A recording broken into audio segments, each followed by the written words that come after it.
Welcome to McPlum, simple solutions served daily. You're starting by pausing activity so changes don't collide. Open the OneDrive icon on the taskbar. If it's hidden, click the chevron. Click Settings, then pause syncing and pick a duration, 2, 8, or 24 hours, so you can act safely. While paused, make sure any apps still open don't autosave to the cloud. Save locally if needed. This stops new transfers while you change configuration or remove folders, preventing partial uploads and sync errors down the line. Next, you'll control which folders continue syncing so you don't sever everything at once. Go to Settings, Account, and click Choose Folders. Uncheck any folders you want removed from OneDrive sync. OneDrive will confirm that the folder won't sync and will stay local.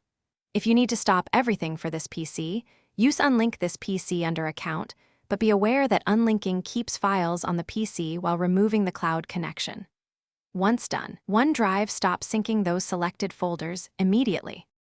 Finally, disable or remove OneDrive if you want a permanent stop. First, disable startup so it won't relaunch automatically.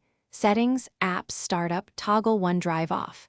If you prefer removal, open Settings, Apps, Apps and Features, find Microsoft OneDrive and select Uninstall. After either action, restart the PC to clear background processes.